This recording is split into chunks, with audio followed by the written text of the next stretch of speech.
entier est un théâtre. Et tous, hommes et femmes, n'en sont que les acteurs. Tous ont leurs entrées et leurs sorties. Et chacun y joue successivement les différents rôles d'un drame en 7 âges. C'est un film de Shakespeare, absolument. C'est d'abord l'enfant vagissant et bavant dans les bras de sa nourrice. Puis l'écolier pleurnicheur avec sa sacoche et sa face radieuse d'aurore qui, comme un limaçon, rampe à contre-cœur vers l'école. Et puis l'amant, soupirant avec l'ardeur d'une fournaise, une douloureuse ballade dédiée aux sourcils de sa maîtresse. Puis le soldat, plein de jurons étrangers, barbu comme le léopard, jaloux sur le point d'honneur, brusque et vif à la querelle, poursuivant la fumée réputation jusqu'à la gueule du canon. Et puis le juge, dans sa belle panse ronde, garnie d'un bon chapon, l'œil sévère, la barbe solennellement taillée, plein de sages dictons et de banales maximes, et jouant lui aussi son rôle. Le 6e âge nous offre un maigre pantalon en pantoufles, avec des lunettes sur le nez, un bissac au côté, les bas de son jeune temps bien conservés, mais infiniment trop large pour son jarret racorni. Sa voix, jadis pleine et mâle, revenant au fossé enfantin et modulant un aigre sifflement. La scène finale, qui termine ce drame historique, étrange et accidenté, est une seconde enfance, état de pur oubli, sans dents, sans yeux, sans goût, sans rien. Voilà comment Shakespeare, à travers le monologue fameux de Jacques le Mélancolique, dans Comme il vous plaira, raconte l'histoire de la vie qui est également l'histoire du monde. Bonjour Daniel Mesguich. Bonjour. Bienvenue. Bonjour, bienvenue. C'était avec vous, évidemment, qu'il fallait parler de théâtre et de philosophie du théâtre. Le monde entier est une scène de théâtre, le monde entier est un théâtre. All the world's a stage. On peut le traduire comme on veut, mais enfin, le fait est là. Tout ça n'est qu'une mise en scène. Alors, cette parole peut être à la fois vue comme la parole d'un rêveur, d'un doux rêveur, d'un homme qui tient toute chose pour fumée vaporeuse, fugace, vanité des vanités. Et en même temps, c'est une parole imparable. Qu'est-ce qui me prouve que tout ça n'est pas une mise en scène, Daniel Mesguich? Que nous ne sommes pas, par exemple, au lieu d'être en train de converser tranquillement, en train de faire une émission de télé, par exemple. Par exemple. Hein? Je pense que c'est une idée qui nous effleure toujours, ça. Elle n'a pas entendu Shakespeare, j'imagine, et elle a été reprise 1000 fois depuis Shakespeare. Je crois qu'elle sert davantage à déréaliser le monde qu'à donner plus de réalité au théâtre, quand on dit le monde est un théâtre. C'est-à-dire à faire en sorte que le monde soit finalement, que tout ça ne soit qu'un jeu d'apparence. C'est quand on n'est pas sûr. Quand on n'est pas sûr que ce soit, tout simplement. On dit théâtre, parce qu'on sait que le théâtre, ça n'est pas vrai, qu'on fait semblant, etc. Je suis pas sûr d'ailleurs qu'on fasse si semblant que ça au théâtre. Ce serait une autre histoire. On va en parler. Oui, on va en parler. Mais je pense que cette idée-là me plaît, j'aime cette idée-là. Il y a quand même un petit problème. C'est que si elle était vraie, si par exemple nous étions en train de faire une émission de télé, oui. non, si le monde était pas si on était en train de faire semblant, voilà, par exemple, si notre texte était appris par cœur et que nous puissions le reprendre d'ailleurs depuis le début, absolument. Ce qu'on ne peut pas faire d'ailleurs. Ah non, on fait ça. Non, malheureusement, ça n'est pas réversible. Allez-y. Eh bien, je pense que très vite on en arriverait à l'idée qu'il y a donc, quand il y a théâtre, des spectateurs. Et je pense qu'on en arriverait à Dieu. C'est-à-dire que si le monde est un théâtre, c'est donc qu'il y a un spectateur extérieur au monde qui nous regarde. Or, il faut partir du principe qu'il n'y a rien d'extérieur au monde. Donc, en somme, si le monde est un théâtre, c'est que nous sommes les pantins. Si nous sommes les pantins, c'est qu'il y a un grand guignol, au-delà de tout, qui tire les ficelles. C'est pour ça que je pense que le monde n'est pas un théâtre. Le monde n'est pas un théâtre, c'est-à-dire qu'il doit assumer la difficulté de n'être pas un théâtre? Je veux croire, quant à moi, je ne sais pas si j'ai assez d'assises philosophiques pour le dire, mais je veux croire, quant à moi, qu'il est vrai qu'il y a ici un tabouret, il est vrai qu'il y a ici une bibliothèque, et qu'au théâtre, paradoxalement, s'il y a quelque chose, c'est plus pour montrer l'absence de cette chose, le manque de cette chose, que la chose elle-même. On peut poser une chaise, ce tabouret, ou cette bibliothèque, sur une scène de théâtre, montrerait l'absence de bibliothèque, l'absence de tabouret, plus qu'une bibliothèque ou un tabouret. Mais, Daniel, pardon, mais sortons du théâtre, ou de la mise en scène. Ce sont des éléments de décor. Oui. Ça ne s'y trouve pas, en principe. Hein. On est ici dans la cartonnerie, 159 rue Saint-Maur, on tourne une émission de télé, tout ça n'est qu'un décor. C'est parce que nous jouons à être des acteurs. Nous ne sommes pas des acteurs. C'est aussi vraiment... Parlez pour moi. Non, moi aussi. C'est aussi rue Saint-Maur que nous sommes pour de bon. D'accord. Sur la scène de la rue Saint-Maur. Non. Sur une scène si on veut. Mais qui n'en est pas une. Mais toute la difficulté est là. Et pardon, je reviens encore au théâtre et pas au monde. Mais encore une fois, c'est aussi parce que la différence est passionnante. C'est que le théâtre, en tout cas le théâtre tel que je l'entends moi-même, est quelque chose qui, le plus possible, essaie de ramasser tous ces seuils, tout ce qui le précède, tout ce qui le précéderait. Par exemple, le fait que nous allions au théâtre, le fait que nous nous dirigions vers un lieu appelé théâtre, peut entrer dans ce qu'on appellerait la fiction. Le fait d'avoir appris par cœur quelque chose peut entrer dans ce qu'on appelle la fiction.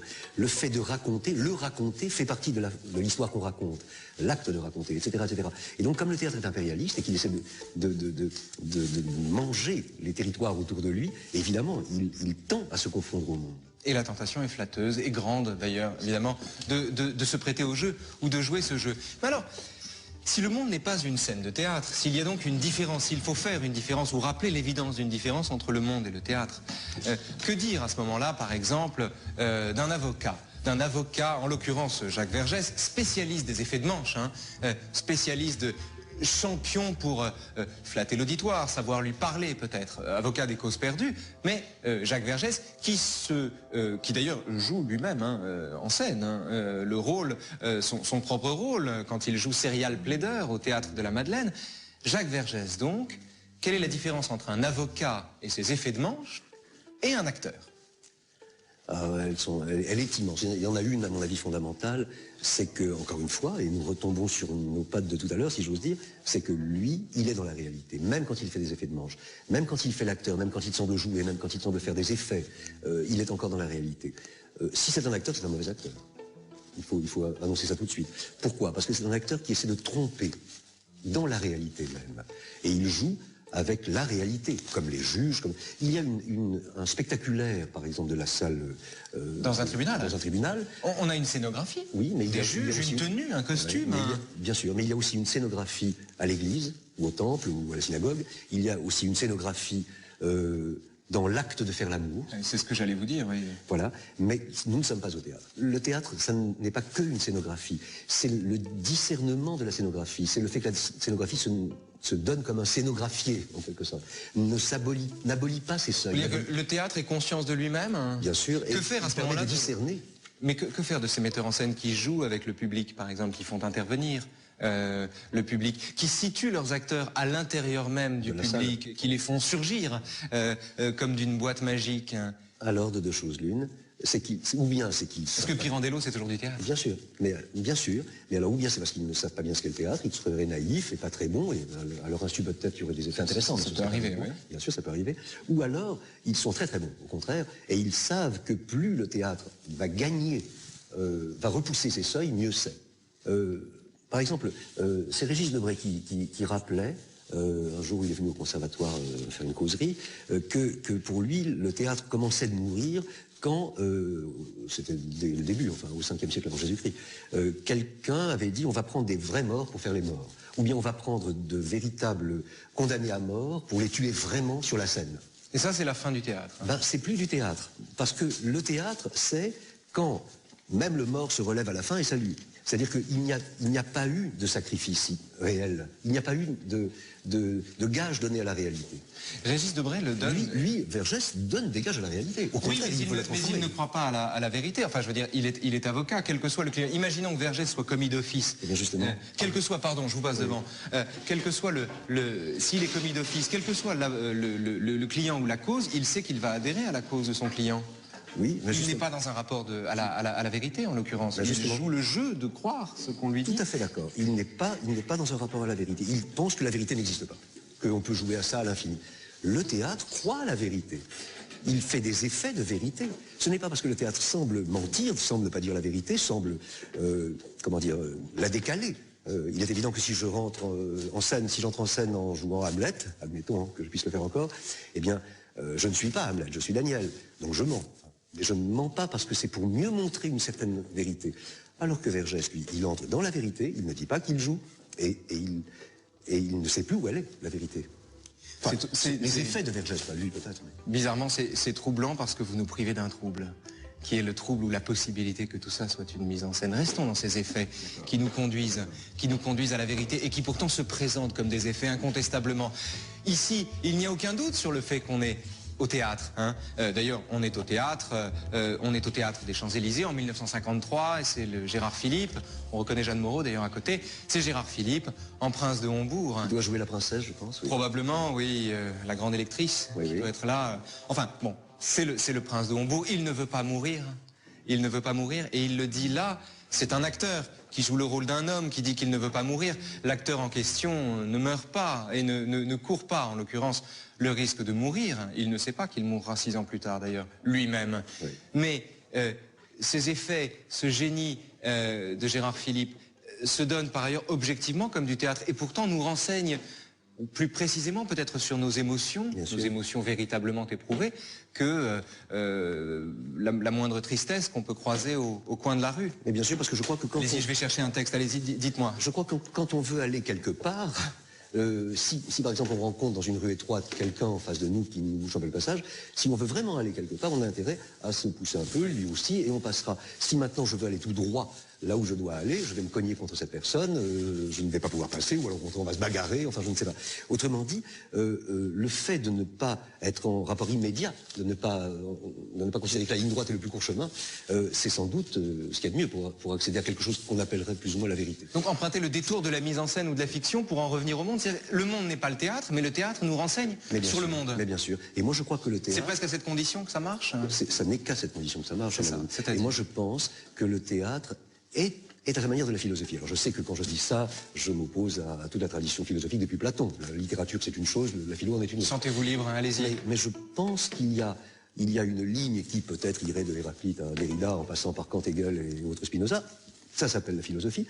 Et il y a une autre histoire de la philosophie, si j'ose dire, ou de la pensée, ne l'appelons pas philosophie, puisqu'il ne faut pas le faire légalement, si j'ose dire, et qui irait de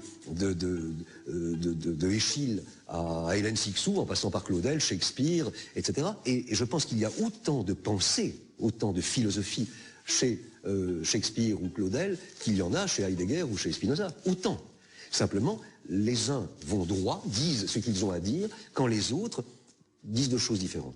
Premièrement, ils disent, il y a un détour à faire, et les effets de vérité, je vous dirais mieux la vérité encore, parce que je me répétais tout droit à elle, c'est ce que fait Gérard Philippe, par exemple, alors qu'au contraire, tel ou tel philosophe dira, moi je vais vous la dire directement. C'est ce qu'Aragon présente comme le mentir vrai. Le mentir vrai, exactement. Le mentir vrai, c'était la meilleure façon de dire la vérité, c'est d'emprunter donc le détour de la fiction. Dans le Paradoxe sur le comédien, c'est peut-être, s'il faut citer un texte, peut-être c'est celui-là, Paradoxe sur le comédien de Diderot, hein. Il dit, ce tremblement de la voix, ces mots suspendus, ces sons étouffés ou traînés, ce frémissement des membres, ce vacillement des genoux, ces évanouissements, ces fureurs, pure imitation. Leçon recordée d'avance, grimace pathétique, singerie sublime, dont l'acteur garde le souvenir longtemps après l'avoir étudié, dont il avait la conscience présente au moment où il l'exécutait, qui lui laisse, heureusement pour le poète, pour le spectateur et pour lui, toute la liberté de son esprit et qui ne lui ôte, ainsi que les autres exercices, que la force du corps. En d'autres termes, l'acteur est là et vous, triste. C'est qu'il s'est démené sans rien sentir et que vous avez senti sans vous démener. L'acteur est d'autant meilleur qu'il n'éprouve pas, qu'il ne ressent pas ce qu'il montre. C'est vrai, pas vrai, je trouve. Hein. C'est-à-dire c'est ce qu'on dit en général. C'est ce qu'on dit, bien sûr, mais Diderot n'est pas acteur. Et on pourrait lui rétorquer que il n'y a pas de raison qu'une personne, fût-elle l'acteur, sorte indemne et inentamée de tout le processus théâtral. D'un coup, ça devient une foi en je ne sais quelle conscience, en je ne sais quelle supériorité. Qui viendrait surplomber le geste du corps. Et il dit, voilà, moi je vous fais ça et vous allez marcher. C'est pas tout à fait... Il y a de ça, il a tout à fait raison. Il y a de ça. Un acteur, il pleure sur commande, non? Un acteur pleure sur commande. Moi, je peux pleurer sur commande. Vous pleurez sur commande. Donc, je ne vais pas le faire tout de suite, là, maintenant. On le fera tout à l'heure. Je suis très très cher. Oui. Mais je crois que l'effet de vérité, encore une fois, et là je vais dans le sens de Diderot, est bien plus fort que le fait de directement essayer d'éprouver. Je me souviens par exemple d'un jour où c'était au Théâtre de la Monnaie à Bruxelles, demandé qu'il y ait, c'était un Gilles de Ré que je mettais en scène, demandé qu'il y ait un cochon crucifié, un porc crucifié chez Gilles de Ré pour que ce soit vraiment saisissant, etc. Et on m'avait apporté une espèce de chose comme ça crucifiée. Les ateliers de construction m'avaient apporté ça, ça ressemblait à une espèce de belette comme ça. J'ai dit non, écoutez, je vous ai demandé un porc, quelque chose qui fait peur. On m'a dit quelle horreur, quel blasphème. Et on m'a dit monsieur, on ne peut pas faire mieux. Enfin, c'est un véritable porc que nous avons été chercher à l'abattoir. On l'a dépecé et on a on a mis du son dedans, enfin voilà.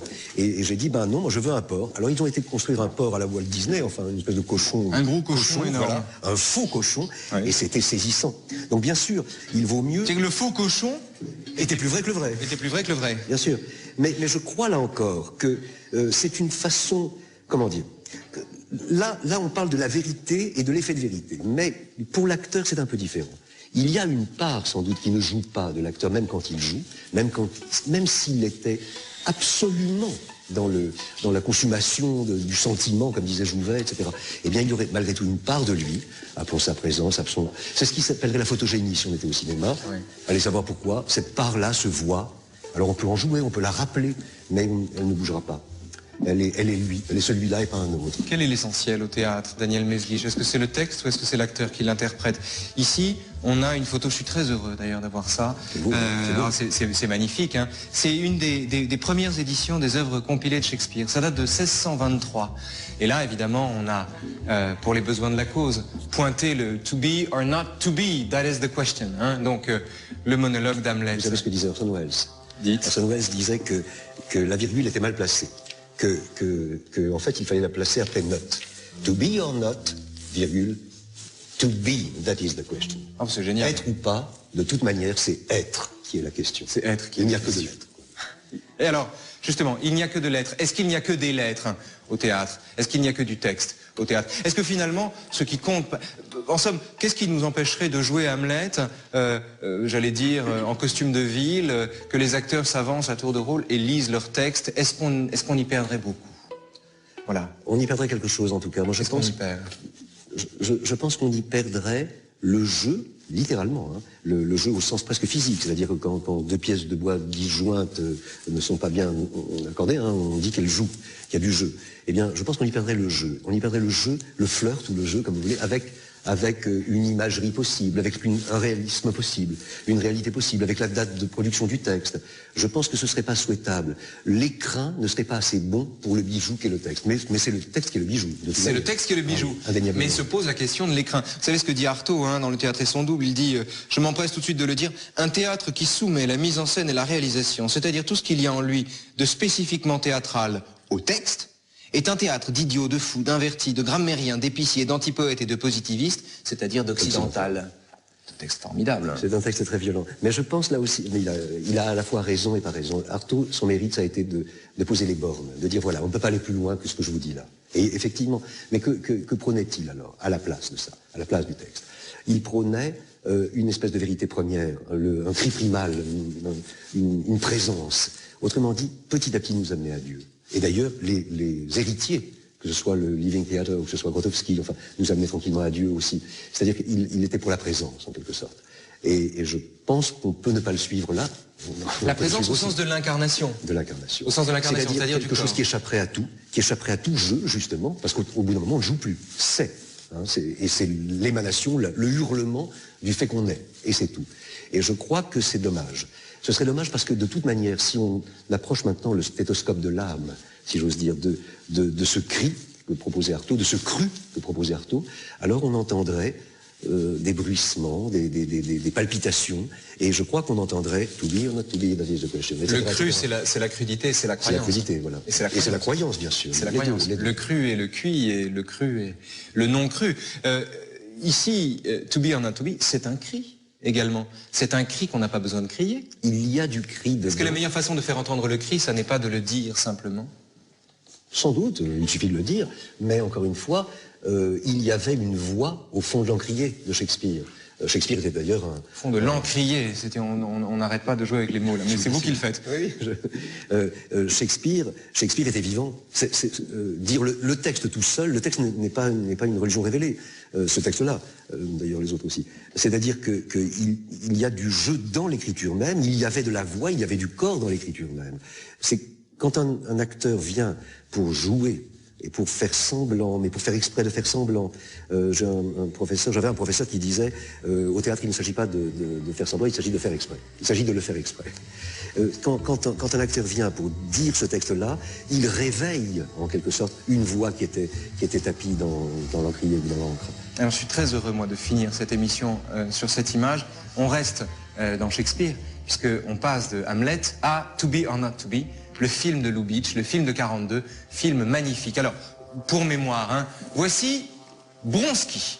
Bronski, c'est le nom de l'acteur, c'est le nom dans le film de l'acteur, car le nom de l'acteur véritable, c'est Tom Dugan. Donc Tom Dugan, acteur véritable, on s'éloigne de la vérité comme chez Platon, hein, on est à 3 degrés de la vérité avec la mise en scène. Tom Dugan, monsieur Tom Dugan, joue le rôle de monsieur Bronski, qui lui-même est chargé par le metteur en scène de jouer le rôle de Hitler. Et on est au début du film, et le metteur en scène lui dit « Je ne sens pas Hitler en vous ». Ulcéré, Bronski dit « Il y a du Hitler en moi et je vais vous le prouver ». Il sort à ce moment-là, grimé en son propre personnage, et il sort dans les rues de Varsovie en août 39.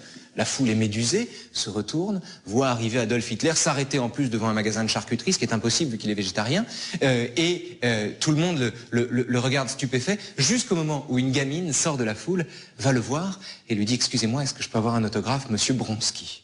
Et à ce moment-là, on retombe sur nos pieds. Ce qui est une parabole sur... Alors cette fois-ci, on s'est demandé si le monde entier était une scène de théâtre. Ici, c'est le théâtre qui déborde constamment, d'ailleurs dans ce film, comme dans bien d'autres, qui déborde constamment et qui se répand sur le monde et qui viendrait le contaminer jusqu'à fabriquer une illusion parfaite. Qu'en pensez-vous? Et il faudrait que quelqu'un vienne demander maintenant un autographe à la jeune fille.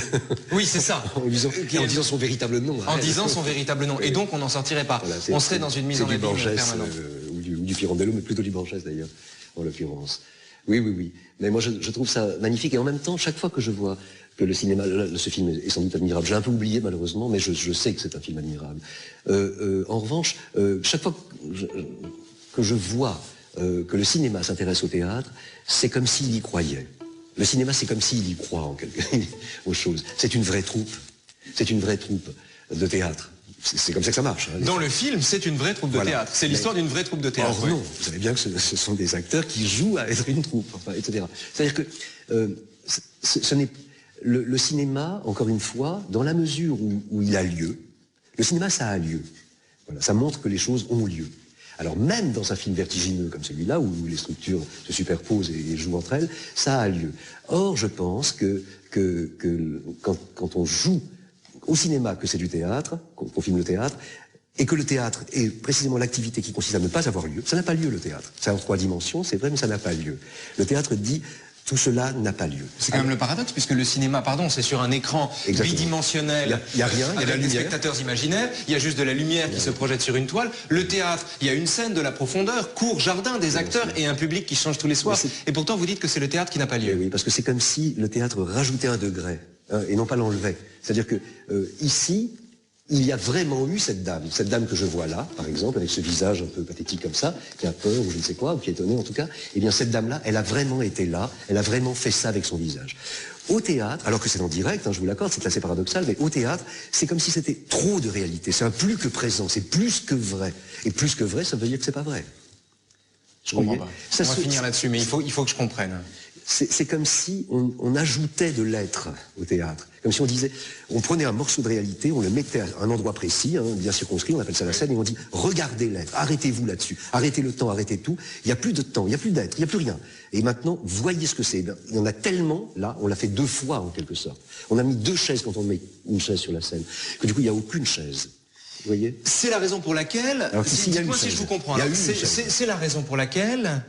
On n'est plus volontiers happé par un film que par une pièce de théâtre. Bien sûr. Que le pacte qu'un spectateur passe avec l'acteur est un pacte plus souple, plus mobile. C'est-à-dire au cinéma, le spectateur a peu de travail à faire, parce que tout lui arrive au visage comme ça. Ça ne veut pas dire qu'il y ait des films, qu'il n'y ait pas des films sublimes et des pièces de théâtre minables. Hein. Je suis en train de dire que l'un est plus que l'autre.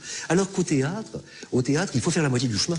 Si le théâtre commence quand Shakespeare dit Forêt de Sherwood, et tout le monde croit qu'on est dans la forêt de Sherwood, avec un panneau simplement. C'est-à-dire que on dit au spectateur, aidez-nous, créez avec nous, co-signez, créez avec nous la forêt de Sherwood. Alors qu'au contraire, le cinéma, il montrera une forêt, lui, tranquillement. Et on verra une forêt, on acceptera ça sans effort.